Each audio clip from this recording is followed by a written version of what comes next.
Hello,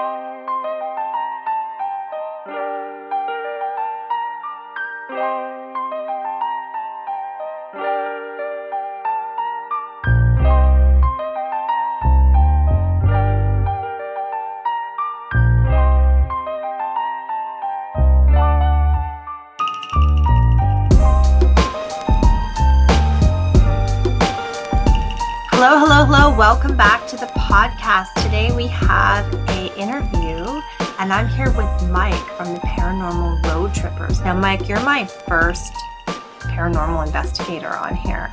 I'm super excited. So we met at a psychic fair we were both at, and we decided it would be fun to get together and chat about investigating. I know nothing about this topic. Like, I talk to ghosts all the time, but I have never looked at finding proof or doing an investigation. So I'm really excited. And I think what I'm interested too is I've heard you have creepy dolls. I do. I have a few creepy dolls. I got some creepy Victorian photographs, paintings, portraits. I'm Wow, very big into Victorian era hauntings. that's cool. I'm So excited to be here. tell me about the Paranormal Road Trippers. What do you guys do? So the Paranormal Road Trippers, what we do is our slogan is history as a voice, and we want to be that voice. So we will go all over British Columbia, Alberta, Washington, Oregon. We're probably going to be going into California in 2023, and we love to go find all the remote, less talked about historical and haunted locations and kind of share their story, have them come to light, educate people on these places before they're gone. And what better way is to try and talk to the previous tenants? Wow. And you guys put a lot of this on your YouTube channel, right?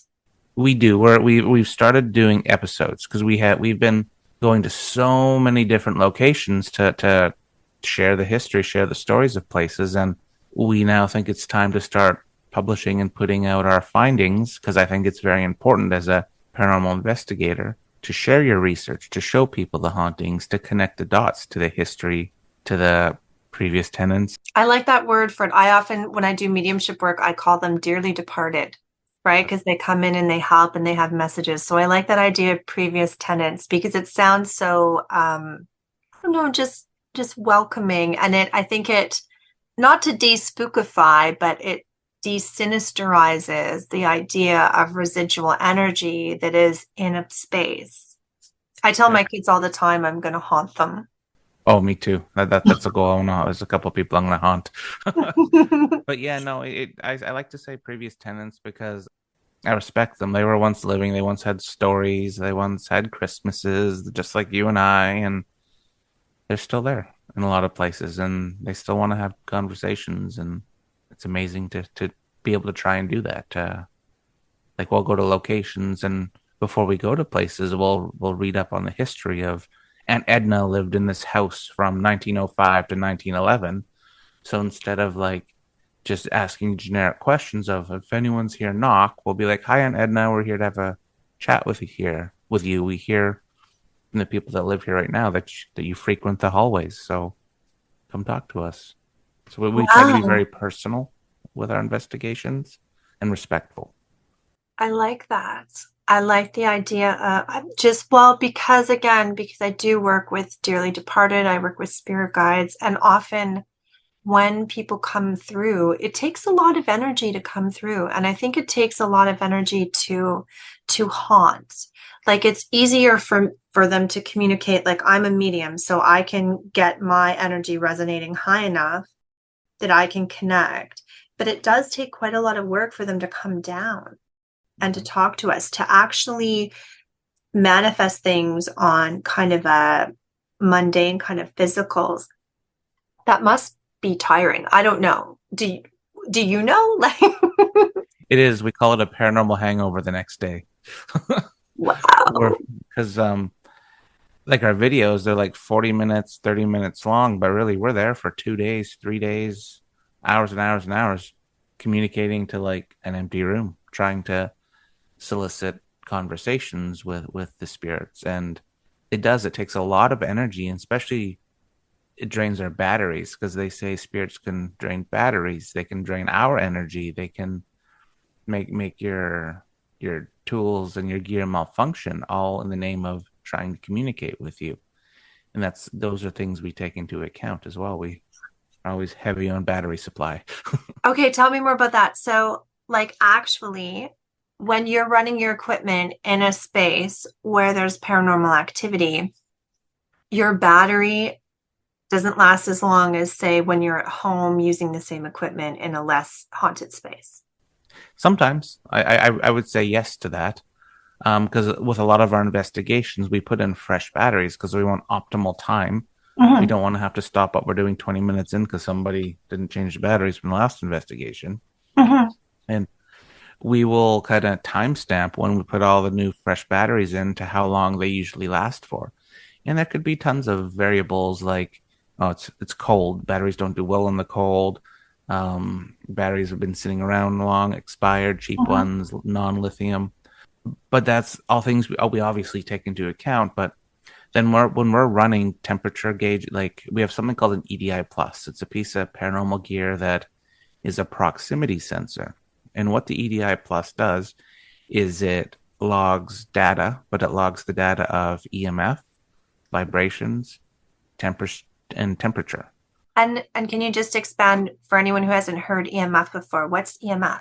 Electromagnetic frequency.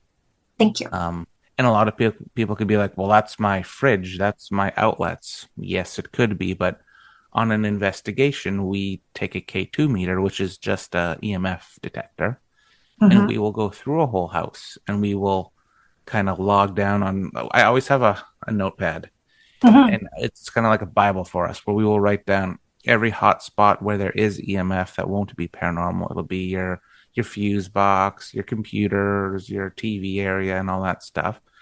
But if we're getting EMF spikes and temperature dips, and then the batteries are draining at the same time, we're like, well, maybe that is something.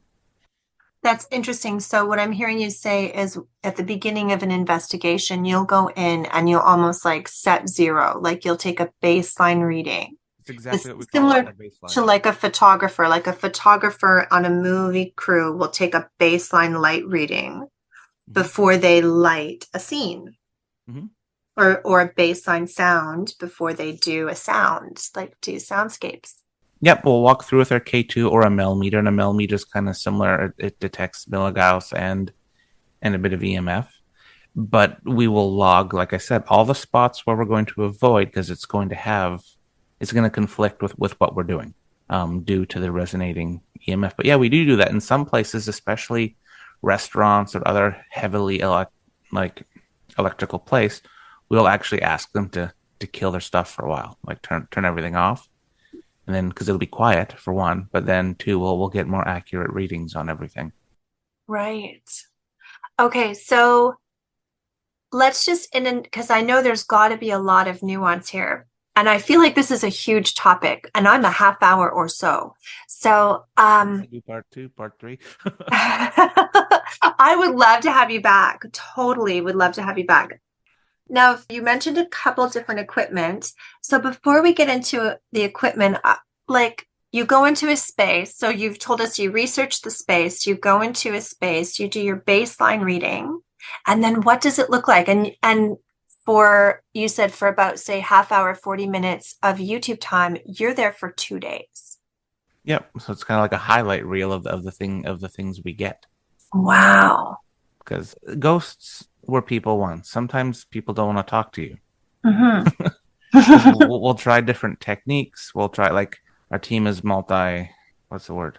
We can speak different languages. So we'll try different languages. We'll try different people that are said to have haunted the house from doing our research. We'll try all these different techniques to try and gain communication. There's a lot of investigations where we don't even get anything, just crickets, nothing, Hmm. and that's okay because for a location, like say if you called us and you said, "Mike, my place is haunted," okay, what we're going to ask you to do is before we even come there, unless it's an emergency, like you guys are getting tormented, which happens, It does. Yeah. um, we'll ask you to log your activity for 2 weeks every day. Okay. Could be to a crack to like footsteps to being touched. But we want to, again, it's like a baseline. We want to gain the consistency of when it's happening. Could it be a residual haunting, whereas it's the same thing every night because of some sort of traumatic energy? Mhm. Or could it be an intelligent haunting, people kind of playing with you or cohabitating your house? So Mhm. these are all things we consider when we're getting ready to do our investigations. And then it gives us a better time. So if nothing happens at your house from 2 p.m. to 4 p.m., but everything happens from 4 to 6, we're coming at 4 to 6. Right. Well, totally. Yeah. When you go to some of the less known, because you did mention, I can't remember if we were recording when you mentioned it or not, but you personally have a thing for Victorian hauntings. Oh, I do. I do. So with older Victorian hauntings, like in my mind, I think of them as more residual, like the woman who walks the widow walk every night, right? Or on a storm, you see so and so, or Like this. oh my goodness, I'm going to take a screenshot of that. This is so cool. We're on Zoom, loves, and into the frame, Mike has brought this beautiful portrait. And it's not just the way it's drawn, like that portrait has energy in it. Oh yeah, heavy. Yeah. That would be the perfect definition of Victorian. Or like, and here's another thing I'll bring in just to show you. We can tell the listeners is this Oh, look at that. uh, That's a mirror. Victorian era mirror. Yeah. Beautiful Victorian mirror. And those are all the. And lately, I've been getting a lot of people contacting me and sending me and giving me their stuff to investigate and things they don't want to have in their house anymore because of the energy. Mm-hmm. And they may or may not have a Ouija board from 1953 just right here, which is another thing I collect are haunted Ouija boards. Yeah, a lot of them tend to get haunted. Yep. And there's nothing wrong with a spirit board. I mean, it's a divination tool. My personal opinion is I think sometimes they become very haunted because we invite haunting into them because the collective conscience believes they will haunt. I So agree. it kind of, and we're getting into some of my own belief systems, but it is my podcast. I chat about it all the time. So when the collective conscience is believing about things, it can accelerate that manifestation. Mm-hmm. What about the creepy doll behind you? Is that just a regular doll? It is said to be haunted. I have yet to investigate it, Mm-hmm. and it's kind of in the spot of my non-protected area. This whole section right here, Mm-hmm. there's a ton of Victorian stuff. There's a Victorian doll, Ouija boards. There's all protection around it. Like, Mm-hmm. it's welcomed in my home, but I call it the haunted corner. Right. Go anywhere else, and if it does, it's out of here. Yeah, then they don't get to hang out in the space. And I Boundaries. So that's beautiful to know that personally you have boundaries around the haunted items you invite or allow into your home. mm-hmm. That's and very important. but yeah, we have a Victorian doll that we've been investigating with this film crew, and we've done actually on our YouTube channel. It's called In Van City, Mm-hmm. and we've done part one where we investigated it and we interviewed the lady who owns it, and she's remained confidential Mm-hmm. because it's a family heirloom doll. But it said, well, whoever owns the doll becomes a spinster. Interesting. So that's she is currently with another team because I work with a few teams, and what I Mm-hmm. like to do with haunted objects is sure it's kind of like a placebo effect. Is it haunted or is it not haunted? Because if you see a spooky looking house, you automatically think it's haunted or like a doll or whatever. So what I like to do is I like to have a couple teams investigate the items and bring me their findings. Well, I'm going to tell you what my psychic hit on is it just Sure. as you were talking, and you can take it to your team for whatever it's worth. I don't even know if I'll keep it in the podcast, but my feeling is whatever is first haunting that doll, the original haunted is it's either a stillborn child or a child that died very young, probably doesn't know its name, and it's claiming whoever has the doll as its parent, and there's like an unhealthy partnership there. Wow. If you, I'll send you the video that we Okay. did on it, and what you just said, you'll be like, oh boy, with some of the things that the client was saying happens. Interesting. I would love that. Oh, I'm so excited. Yeah, I love that stuff. Yeah, so haunted objects. I love them. If you know anyone or any of your listeners have any, I would love to Yeah. investigate them. I would love to help you with them. Hmm. I collect them, but I also work with a team in Seattle. They're called a Ghost, Advanced Ghost Hunters of Seattle, Tacoma. My friend Ross, he owns a haunted museum in Seattle called Spooked in Seattle. It's like a death museum. He collects haunted objects from all over the world. And what's unique about his place is he just doesn't hoard them. He educates people and he has a safe place for these items to go. I What help him. about have you worked with clients so that they can have a, I don't know what the right word is, but so that they can have a mutually respectable relationship with their haunted object? Like if it's an heirloom, if it's something that people don't want to let go of, are 100%. you able to work with people and have people in your team so that you can have that haunted item, but similar to your haunted corner where there's respect and boundary, that it will stop causing chaos? Yep. So the way I view that is the way I view some hauntings. Like people will move into a house and then we'll get a call. And we'll be like, well, these people used to live here. And they're like, who are these weird people moving in now? So they're bugging you because they don't think you belong here. So you need to have that boundary conversation Hmm. with your previous tenants and say that you're here to live and they're here to live and kind of coexist. And a Hmm. lot of times it's just saying those words out loud in your new place and it helps. And it's the same sort of thing with these objects and family heirlooms because when I've gone to people's houses with haunted objects, that's basically what we talk about is just have a conversation with that doll, with that comb or that painting saying you respect them, you respect their space, you are aware of their history and their story. Now you're here, so why don't we just exist together? And it usually 9.5 out of 10 times that cleans it up. Wow. All respecting. It's all just a acknowledgement as well. Mhm. I know a lot of times when I have cleared homes, like when there's residual, a lot of times when you go into a home, it's residual energy.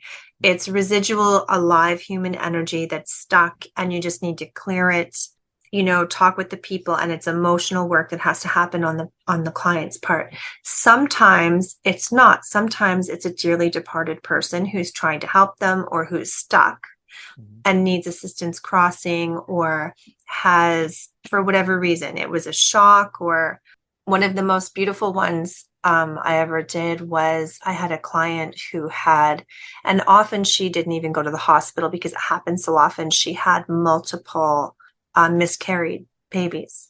And then at one point she had her child, and the child grew old. And then after the child moved out, the basement started becoming haunted or unsettled. No one liked going down there. So we worked together, and what happened is every single one of these, every single soul came forward, and they had messages for her, and their job had been to keep the child who was born safe through that child's whole childhood. Wow. And they acted as guardian angels. And now that the child had become an adult and moved out of the house, they wanted to say goodbye before they left her. It was one of the most beautiful works I'd ever done. Wow, I can imagine. Yeah, we everyone was crying. We were all crying. It was one of the most peaceful, most beautiful, most loving. So the reason I bring it up is I like how you talk about cohabitating, and that when we have these spirits or we have these entities or hauntings, that it's not necessarily a negative thing, that it's energy, it's people, and people are dynamic. Some people aren't friendly before their first cup of coffee. Hmm. So, and just working with those energies and how, I don't know, it just sounds lovely. Yeah, and like I often tell people that sometimes if a person was overly cranky when they were alive, there's a high chance they're going to be overly cranky when they're dead. And they will treat you the same way, dead or alive. That's like if you watch a lot of the TV shows, everything's a demon. Their demons are everywhere. They're in your bathroom. They're under your bed, in your Mhm. closet. They're I've been doing this since 1997, 98, and I've yet, knock on wood, to experience a demon or see a demon in the field. Yeah. I think a lot of people miscategorize. I get in trouble for saying that, but whatever. They miscategorize cranky spirits or Yeah. even malevolent. I'll say the word malevolent because sometimes they do want to screw with you. They don't want you around, and they're going to Yeah. they will oppress you and that stuff. And never experienced that part. And that's one thing that I share often is I think the scariest thing to happen to me, and it gives me goosebumps even thinking about it, is I got choked once by a spirit. Yeah, that's scary.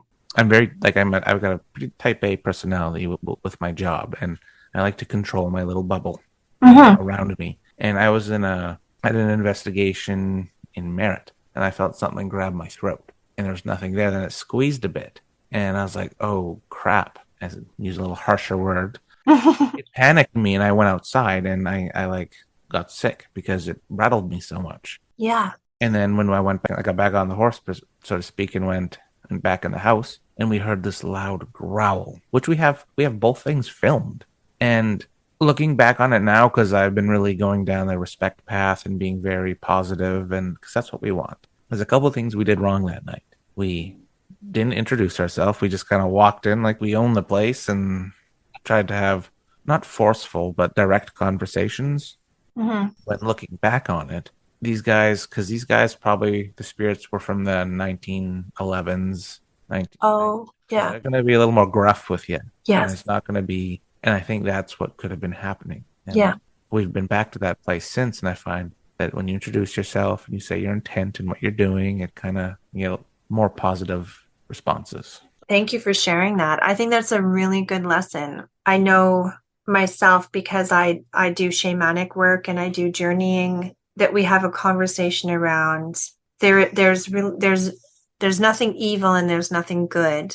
Things just are as they are. And in our field too, we're susceptible to attachments. Yes. And I've had them, Yeah. unfortunately. I've had a really bad one that I couldn't get rid of on my own, and I had to call in reinforcements. Yeah. And I got in trouble from like my reinforcements saying, "What are you doing?" And I'm like, "I don't know. I didn't do anything." Well, and it happens, right? I find that it helps me learn about my blind spot, right? My blind spot was false sense of security. I'd Hmm. have like 20 pounds of stones in my pocket and basically barely holding my pants up. I need like two belts because of the amount of protection stones I'd have in that. But then I whittled it down just to onyx, Nice. onyx Unexpected. and rose quartz. Those are my Yes. two. Oh, nice. That's a nice combination, hey? Yeah, those are my two, and I take those everywhere. Hmm. I don't need all the ones like. I even on my computer here, I have all of my stones because it's right beside my haunted corner, so it's all kind of Right. it's all on selenite too. We're good. Constantly charging. Yes. And protection's a big thing too, but we get into this debate in our field too of people like, oh, I don't believe in stones or they're just rocks, or I don't believe in sage, I don't believe in the cross. You can believe in anything that's your Yeah. protection. It's all about your intent. Hmm. It's kind of interesting you bring up blind spots because you're the first to make me think about that. And mine was false sense of security. They can't hurt me. I'm 20 pounds of rocks in my pocket. I'm good. Yeah. Mine is all I'll think I can do it myself and I don't call in my helper spirits. Right. Right? I get like that Wonder Woman's kind of syndrome, super witch or Right. whatever. And then I will fall flat on my face. Right. And I will end up at one of my teachers' houses going, help. Help me. I've made a Yeah. mess. Whoops. Let's talk about equipment. Equipment is cool. I know people are interested in equipment. If you had to go into something, what is your most favorite go-to equipment? Oh, I want to know what, if you could only take one thing, what it is. And also similar but different, what is the piece of equipment that you just love? That's just like totally lighting your fire right now. Maybe you don't want it on every investigation, but it's like super cool and juicy and you think it's awesome. I'm kind of boring and basic in the field. My favorite piece of gear is my audio recorder. Most Okay. evidence we obtain is all through audio, and we get something which is called an EVP, which means electronic voice phenomenon. Mhm. And that's where I'll be talking to you at your house, and we'll have an audio recorder going. or we'll be doing our sessions trying to communicate with spirits, and voices will come through our audio recorders. Our naked ears can't hear it. Sometimes we can through our headphones, Mhm. but that's my favorite type of evidence because it's Does concrete. does it record like is it I'm old. Is it like a Sony Walkman? Like is it just like you're just recording or is it recording at different sound frequencies like dog whistle frequency and lower frequencies? It's like a studio recorder, something a musician would use, like a Zoom. I use Oh, Zoom okay. audio. Just basic. Your basic. You can use your phone for audio recording, Hmm. but you can also pick it apart. Where I like using Zoom recorders because they record in a file format called WAV, Yes, and WAV format doesn't compress or condense. It that's is right. as raw as your audio is Mhm. going to be to like a tape. Mhm. And when you do MP3, it just condenses it, makes it all tinny, and it gets rid of everything, and it Mhm. has the. And I don't know if you know this, but according to Neil Young, there's a whole like wavelength that isn't recorded on MP3. And that's why Neil Young hates MP3s and he will only listen to albums or tapes. I did not know that, but that makes so much sense. And then, like, we set our recorders up on different frequencies. Like, it'll be like different formats of wave to Mhm. try and get different audio responses because we'll run about 3 or 4 recorders. My favorite shiny piece of gear that I own right now Mhm. is called the Flux 2. Well, yeah, what the Flux 2 does is it's a proximity sensor, and you can sense it. So it's two little IR blasters. You know how like TV remotes. It's the same technology of the way you change your channels. You know how Okay. that little red light you see. Mhm. So it emits these IR blasters, and if those IR blasters are broken, then lights and noise goes off, and it's a big drama. And you can sense it from 2 to 3 feet, 3 to 4 feet, and I think 4 to 6 feet. So now in my imaginative head, what I'm seeing is that scene from Mission Impossible with all the red lasers. There are no lasers, but it's invisible. Yeah. But we had some real good hits with it on one of our last investigations when we were in the interior. One of the haunts was you can hear they say a male spirit walking up and down the hallway Mhm. upstairs, and it's an old Victorian house. So we were on the main floor, and we can hear footsteps. We're like, "Oh shoot, let's go put the flux up there." And then we'll hear the footsteps. There's no one there. It's a historic house. It's closed Mhm. down for us. There's no one there. And we hear the footsteps go one way. The flux goes off. Then it goes down. You hear the footsteps going the other way. The flux goes off on the other side. So it's tracking whatever was walking. It is so cool. Yeah. That is so cool. And pieces of gear like that, I really like. Um, a lot of people use cell phone apps. I don't agree with those because I don't think they're accurate. Mhm. Like I don't think you can have an EMF detector in your cell phone, but you can have Mhm. an app that says it's detect. Get the tools. Yeah, But that would be my favorite piece of gear right now. That's the go-to. I'm that's very big into proximity sensors and okay. sensory deprivation.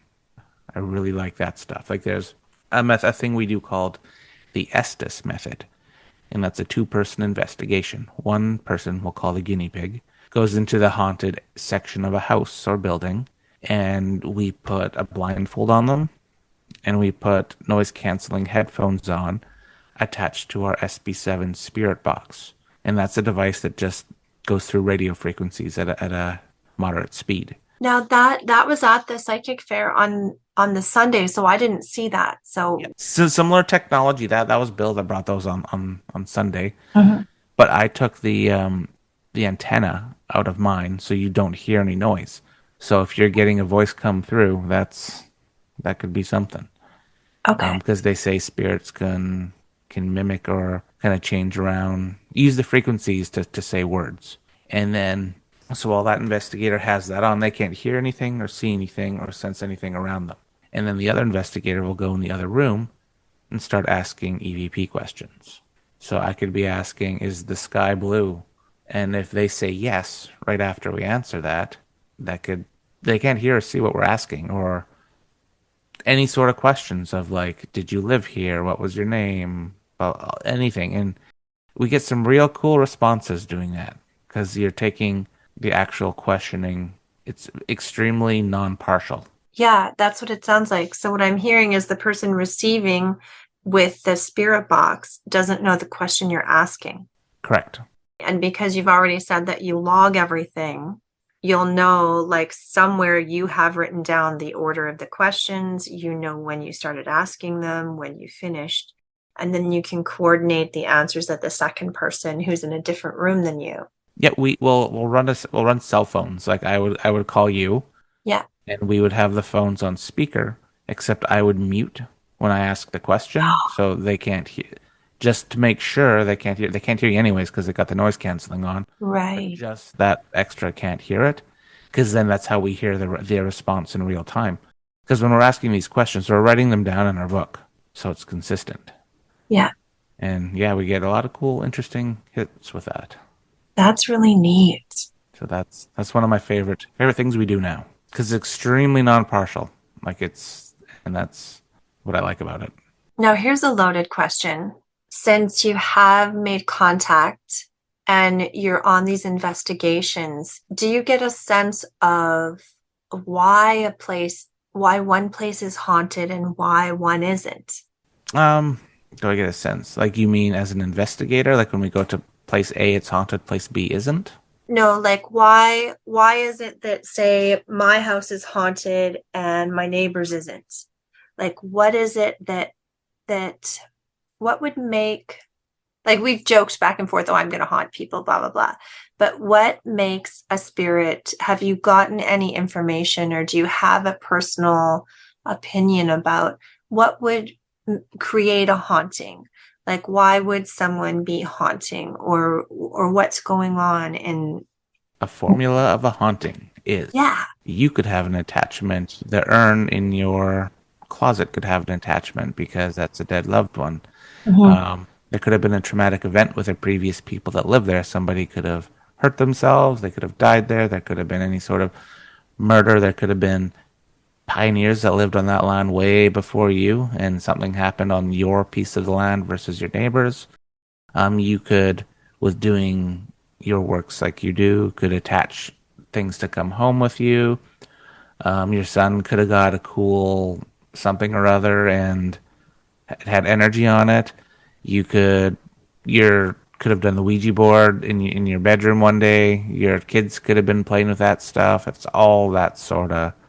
There's so many variables to what could be a haunting. Like for me, I even smudge my gear. I don't Yeah. want to Oh, have yeah. nothing. Yeah, I find everyday energy can be a haunting, but a lot of times it's the land, it's the property, it's the energy. That's what Do I you think. find that it corresponds to anything like ley lines? Like I know a lot of pagan style people and new age people, there's ley lines, like certain longitudinal stretches will have more activity than others. So you'll get a bunch in a row, then you'll kind of have more of a dead spot. Have you seen or noticed anything that corresponds to that? 100%, it's a conductor. It conducts the energy. It's an amplifier to something that could be so minimal to make it a lot more noticeable. I Hmm. totally do. I see that for sure. That's neat. It's really neat to talk to someone though who has, because I've been doing like divination and psychic work for so long, to talk to someone who's like, oh yeah, I have a recording and yes, I have like evidence-based stuff. Like that's really cool for me. Yeah, I can send you clips of just generic EVPs we've gotten. Like we're putting up a website and I'm putting up a bunch of clips on there too. Hmm. And yeah, like that's the one thing I like giving people validation. Like one thing, we'll get called to people's homes. We don't go to places for poops and giggles. Right. We go there to help people. People Yeah. call us because they're vulnerable, they have a haunting going on, and they're leaning on us for help. And what we'll do is we'll validate for them. But if we need to help, I'll be like, Paisley, can you come out for a while? I've been working with Paisley since 2015, 2016. She's lovely. I'm hoping to get her on the podcast. I've been picking at her and she's busy, and so I'm really hoping in 2023 that we'll sit down because she's just such a lovely human being. Absolutely. And like that's Paisley's awesome at clearing and helping people their houses. So people call us because they want help or they want validation. But then, okay, we have evidence. We bring you some spooky clips of voices we've caught in your house. But then what? Right. I think aftercare is a big, big thing that more paranormal teams need to do because I care about the clients after because I care about their well-being. And I also care about the spirits and I want them to be happy too. No, we always want to have resolution. And just talking to you, it sounds like I think just your whole perspective on respecting the space, respecting the previous tenants, having conversations with the current tenants about like, this is what we have. I think you're underscoring how changing that can be for someone who may think they're going crazy or that they're overreacting, just to get that validation and to get very straightforward solutions to what can seem like a very otherworldly problem. 100%. Right? Like if they can just maybe prune the garden better, and then the old lady who used to sit and tend her garden all the time will not rattle the shades. Stuff, and I'm just totally making something up. But things like that are accurate. There's a location in the Caribou where a medium said, okay, this guy needs a bottle of whiskey and a cigarette left out for him, and he's good. Yeah. So that's what we did, and it's been good ever since. If you move that or tamper with it, then it's game on. So tell me a little bit more about spiritual aftercares. You check in with your clients then? 100%. So we check in. We won't only go once to an investigation. We'll go twice, 3 times because we want to get that consistency of was it a one-off? Could it have been a traveling spirit, something passing through? Or is there definitely something there? Mm-hmm. And then we'll get all of our information and our findings and we'll present it to a client. Like we'll come over for a reveal. Like we won't just email it to you. We want to talk to you in person so we can provide our input and what we think. And then if they're like, "Oh my God, this thing needs to go," I'll be straight up like, I can't do that. I gave you your validation, but what I can do is get you in contact with people, and that's kind of the aftercare we do. And it's important because you don't want to leave people hanging, especially with spiritual stuff or things out of their control in this realm. Yeah, it's ethical for me. I'm very big into ethics, so yeah. Well, this has been lovely. I want to make sure that you say out loud for everyone before we sign off. I want to make sure everyone knows where they can find you on the beautiful web. So you have a podcast as well. I do. I have a once a month podcast spot on Spaced Out Radio. It's the third Wednesday of every month. It's called Ghosts of the Great White North. And we interview all different sorts of paranormal investigators that have been on TV, that are from all around the world. It's a fun show. Come listen. It's 2 hours. It's live. It's syndicated. So that means it's all on the radio waves all everywhere. So like for real radio? Yeah. Okay. And so if we Google that, we can find it. Spacedoutradio.com. Yep. Okay. And then you have a YouTube channel. We do. So you can find us at the Paranormal Road Trippers. We're on YouTube. Then the Paranormal Road Trippers on TikTok. The Paranormal Road Trippers on Instagram. Instagram, we're extremely active. We post daily. If you have questions, concerns, needing help, answers, we're here. And I do a show notes, which is always on my website, jodiannepsychicmedia.com. And I'm going to link to your Insta. I'm going to link to the radio show. I'm going to link to your YouTube for sure. So my earbud coven can go to our show notes and find all your information. Awesome. I like that earbud coven. That's cool. Yeah, they're my little earbud coven. Awesome. Ooh, next time I'll tell you ghost stories. Oh my God, that would be so fun. Do a ghost stories episode. For sure. Yeah.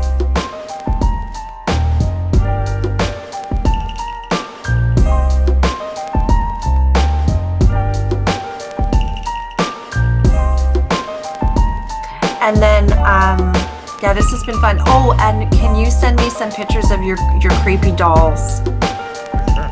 Because I did take a screenshot of the picture, but if you can send a good one, and I'll put that up in the show notes. Sounds good. I will do that for you either tonight or tomorrow morning.